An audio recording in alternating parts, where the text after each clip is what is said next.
जय श्री कृष्णा। राधे राधे दोस्तों, आप सभी का दिन शुभ और मंगलमय हो। आप सभी पर भगवान विष्णु अपनी कृपा सदैव बनाए रखें। आज की वीडियो में हम सुनेंगे माघ मास महात्म्य का अध्याय 4। अध्याय 3 हमने कल की वीडियो में सुना था। यदि आपने उस अध्याय को नहीं सुना है तो आप जाकर सुन सकते हैं।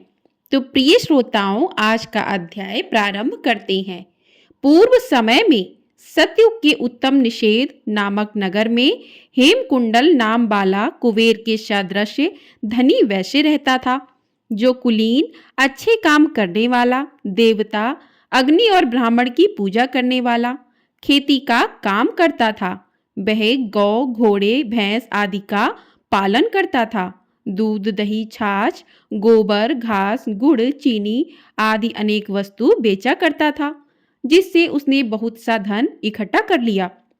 जब वह बूढ़ा हो गया तो मृत्यु को निकट समझकर उसने धर्म के कार्य करने प्रारंभ कर दिए। भगवान विष्णु का मंदिर बनवाया, कुआं, तालाब, बावड़ी, आम, पीपल आदि वृक्ष के तथा सुंदर बाग बगीचे लगवाए। सूर्योदय से सूर्यास्त तक वह दान करता। गांव के चारों तरफ जल की प्याऊ लगवाई। उसने सारे जन्म भर जितने भी पाप किए थे उनका प्रायश्चित करता था।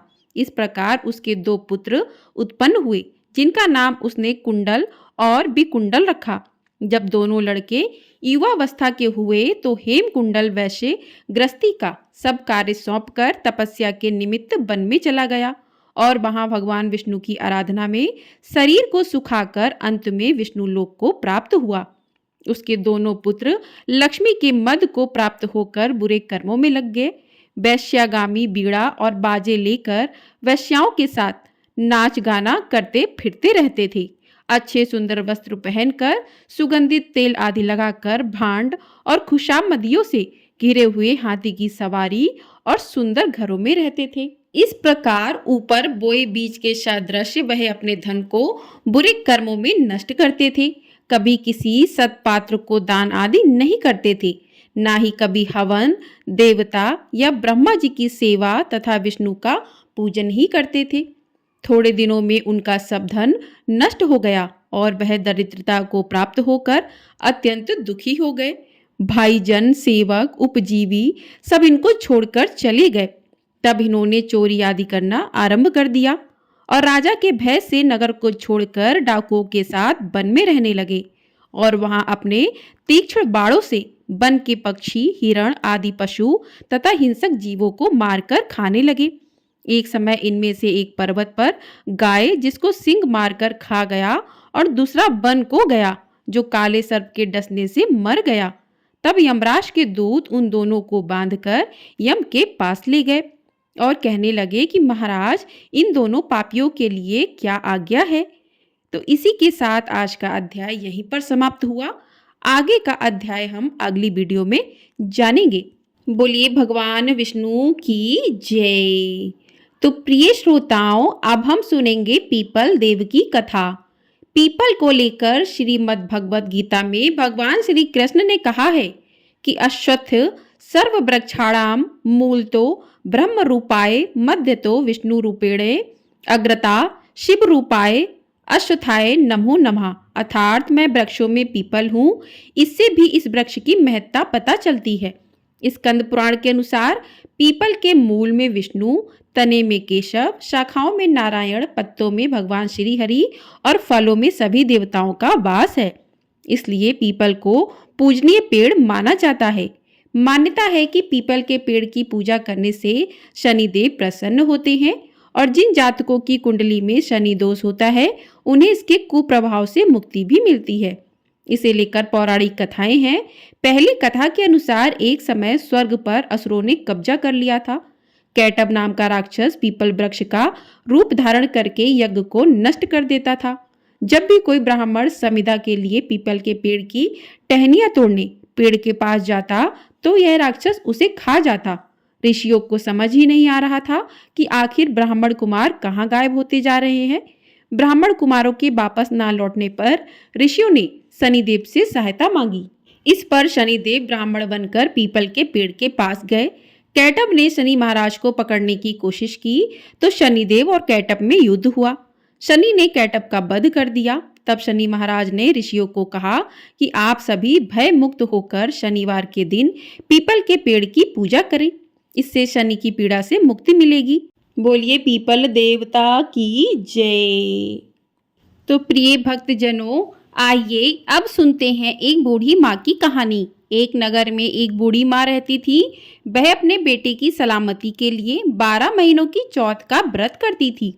हर चौथ को पसारी से थोड़ा सा गुड़ और घी लाकर 4 लड्डू बनाती, एक बेटे को देती, एक से पूजा करती, एक हथका के लिए निकालती और एक चांद उगने पर खुद खा लेती थी। एक बार उसका बेटा ताई से मिलने गया। ताई ने बैशाखी चौथ का व्रत रखा था। ताई से पूछा, माँ तो 12 चौथ रखती है। ताई बोली, तेरी माँ तेरी कमाई से तरमाल खाने के लिए 12 चौथ रखती है। तू परदेश जाए तो वह एक भी चौथ नहीं करेगी। लड़के को लगा ताई सच कह रही है। घर आकर माँ से कहा कि मैं परदेश जा रहा हूँ, यहाँ तू मेरी कमाई खाने पीने में ही उड़ा देती है। माँ ने समझाकर उसे रोकना चाहा, पर बेटा नहीं माना। माँ ने उसे साथ ले जाने के लिए चौथ माता के आंखें दिए और कहा, मुसीबत में यह आंखें तेरी मदद करेंगी। वह आंखें लेकर रवाना हो गया। घूमते हुए एक नगर में पहुंचा। उसने देखा एक बूढ़ी माँ रोती जा रही हैं और पुआ बनाते जा रही हैं। उसने कारण पूछा तो बूढ़ी माँ ने कहा, बेटा इस नगर की पहाड़ी पर एक दैत्य रहता है। पहले वह नगर में आकर कई लोगों को खाने के लिए मार देता था। अब राजा हर घर में एक आदमी दैत्य के पास भेजता है और आज मेरे बेटे की बारी है, इसलिए मैं रो रही हूँ और उसी के लिए पुए बना रही हूँ। वह बोला, तू पुए मुझे खिला दे, तेरे बेटे की जगह मैं चला जाता हूँ। बूढ़ी माँ ने खीर पुए उसे खिला दिए। खा पीकर वह सो गया। रात को राजा के सैनिक आए तो बूढ़ी माँ ने उसे भेज दिया। दैत्य के सामने पहुंचने पर उसने चौथ माता की आंखें दैत्य की तरफ फेंक कर कहा, हे चौथ माता, यदि मेरी माँ मेरी सलामती के लिए व्रत करती हैं तो दैत्य का सिर कटकर गिर जाए। फिर तुरंत दैत्य का सर कट गया और लड़का वापस आ गया। राजा ने उसे उपहार देकर विदा किया। चलते चलते वह एक दूसरे राजा के नगर में पहुंचा। इस राज्य में आमा तभी पकता था जब एक इंसान की बलि दी जाती थी। सिपाहियों ने उसे पकड़कर आवे में चुन दिया। लड़के ने चौथ माता की आंखें आवे में डाला और कहा कि हे चौथ माता, यदि मेरी माँ मेरे लिए व्रत करती हैं तो आंबा मेरी बलि लिए बिना ही झट से पक जाए। ऐसा कहते ही आंबा तुरंत पक गया। आवे में से मिट्टी की जगह सोने चांदी के बर्तन निकले। अंदर से लड़का बोला, बर्तन धीरे धीरे निकालना, कहीं मुझे लग ना जाए। राजा ने उसे निकलवाया और पूछा, इस आवे से तुम कैसे बच गए? लड़के ने बताया, उसकी माँ चौथ माता का व्रत करती हैं, व्रत के कारण ही वह बच पाया है। राजा को तब विश्वास नहीं हुआ। उसने एक चांदी की सुराही मंगवाई और कहा कि सुराही की नली से निकलकर दिखाओ, तभी मुझे विश्वास होगा। लड़के ने चौथ माता को याद करके आंखें सुराही में डाल दिया और कहा, मैं भंवरा बनूं, सुराही से निकलूं। लड़का तुरंत भंवरा बनकर सुराही से निकल गया। तब राजा ने खुश होकर राजकुमारी की शादी उसके साथ करवाई और सभी लोगों को चौथ माता का व्रत करने को कहा। एक दिन उसे माँ की याद आई। उसने राजा के पास जाकर खुद के नगर जाने की इच्छा जाहिर की। राजा ने रथ, घोड़ा, हाथी और खूब सारा दान दहेज देकर उसे विदा किया। चौथ के दिन वह अपने नगर पहुंचा। वह अकेला पंसारी के यहाँ माँ का इंतजार करने लगा। सोचा चौथ है तो माँ यहाँ जरूर आएंगी। थोड़ी देर बाद लकड़ी टेकती हुई माँ आती दिखी। उसकी माँ की आंखों में जाले आने के कारण दिखना कम हो गया था। लड़के ने जानबूझकर उस स्त्री के बेटे को अपशब्द कहने लगा। माँ ने उसे नहीं पहचाना और कहने लगी, भैया मुझे चाहे कितनी गाली दे दो पर मेरे बेटे को कुछ मत कहना। यह सुनते ही बेटा माँ के चरणों में गिर पड़ा और कहा, माँ मैं तेरा ही बेटा हूँ, मुझे माफ कर दो। तब माँ ने उसे गले लगा लिया। नगर के लोगों ने विश्वास नहीं किया कि वह उसी का बेटा है। बूढ़ी माँ ने चौथ माता को याद करके कहा कि हे चौथ माता, यदि मैं अपने बेटे के लिए व्रत करती हूँ तो मेरे स्तन में दूध भर जाए और उसकी धार मेरे बेटे के मुख में गिरे। माँ के स्तनों से दूध की धार निकलकर बेटे के मुंह में गिरने लगी। लोग चौथ माता की जय जयकार करने लगे। उस नगर के सभी लोग चौथ माता का व्रत भी करने लगे।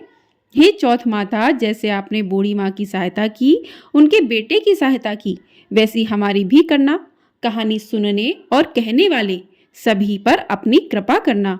बोलिए चौथ माता की जय। तो इस प्रकार से आज का अध्याय और कथाएं पूर्ण हुई। आपको यदि ये वीडियो पसंद आई है तो वीडियो को लाइक शेयर, चैनल को सब्सक्राइब कर दीजिएगा।